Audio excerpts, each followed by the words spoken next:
Welcome to This Explainer. Today, we're going to absolutely shatter everything you think you know about modern economics. Seriously, forget the textbooks, forget all your assumptions. We are diving into some data today that is going to be a brutal reality check. I mean, it's just basic common sense, right? We've got the internet, global shipping, instant data at our fingertips. You'd naturally assume that prices for the exact same goods should be identical everywhere. We all kind of just assume that technology killed distance and that our markets today are perfectly unified. But the hard data? Yeah, it says the exact opposite. Well, brace yourself because we are completely wrong. Hard historical data proves a truly shocking truth.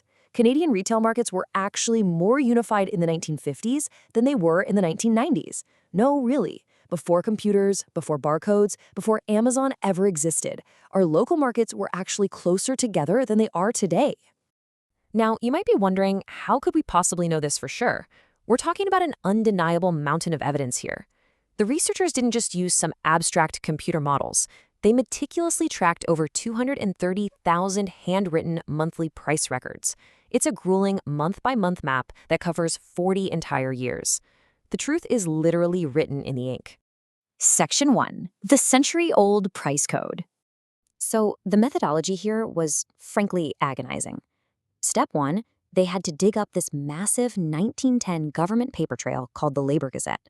Step 2, they isolated 10 identical staples, things like beef, milk, and potatoes.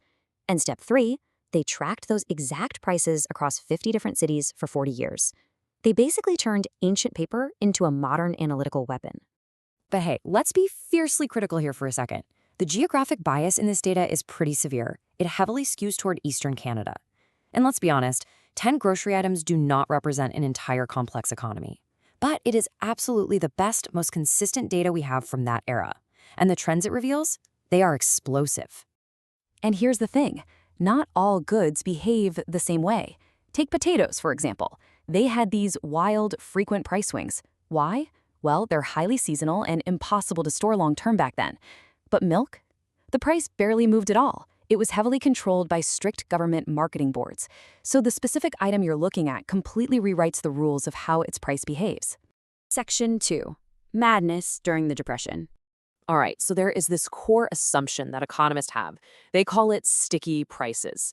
Basically, the idea is that when an economy completely tanks and deflation hits, panicked merchants freeze their prices. They just refuse to lower them, and the whole market stalls out. That is what literally everyone expects to happen during a crash. But the data totally shatters that expectation. During the brutal deflation of the Great Depression, merchants did not freeze their prices. They panicked, sure, but they changed prices frantically. In fact, the frequency of price changes hit an absolute peak in the late 1920s and through the 30s.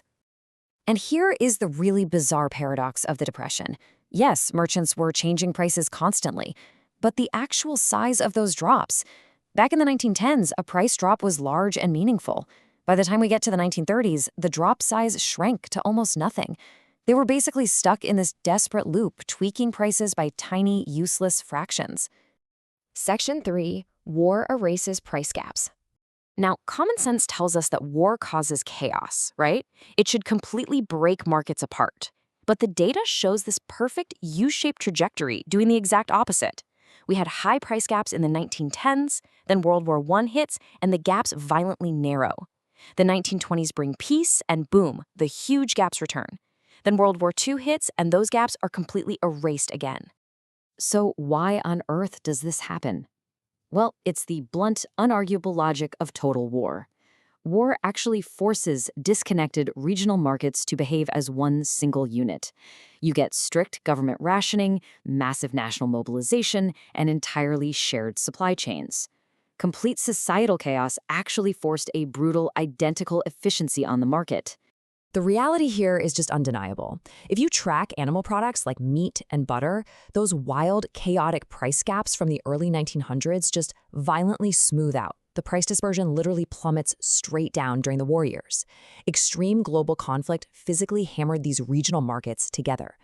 Section 4. History slaps us awake. Okay, get ready to have your ultimate assumption totally broken. It's a shocking backslide. Despite all our modern computers, advanced logistics, and barcode scanners, The 1980s and 1990s actually saw markets fracture. The data is indisputable here. Our markets were highly integrated at mid-century, but became totally disconnected in the modern era.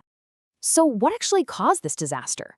I mean, distance, the actual physical miles between cities, became virtually irrelevant. Distance basically died. So what tore the unified national market apart? Two growing forces. First, corporate monopolies exercising unchecked pricing power. And second, local economies turning their backs on their neighbors to trade cross-border with the US. This quote right here perfectly summarizes all this data. The process of retail market integration has surprisingly followed a U-shaped trajectory.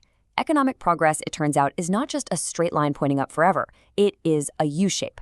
Incredible market unity actually peaked decades before the internet was even a thought. Which leaves us with one absolutely stunning question. If distance is entirely dead today, why are our daily markets more fractured than they were during the absolute chaos of a world war? Think about that for a second before you assume newer always means better. Thank you so much for joining me on this explainer, and keep questioning everything.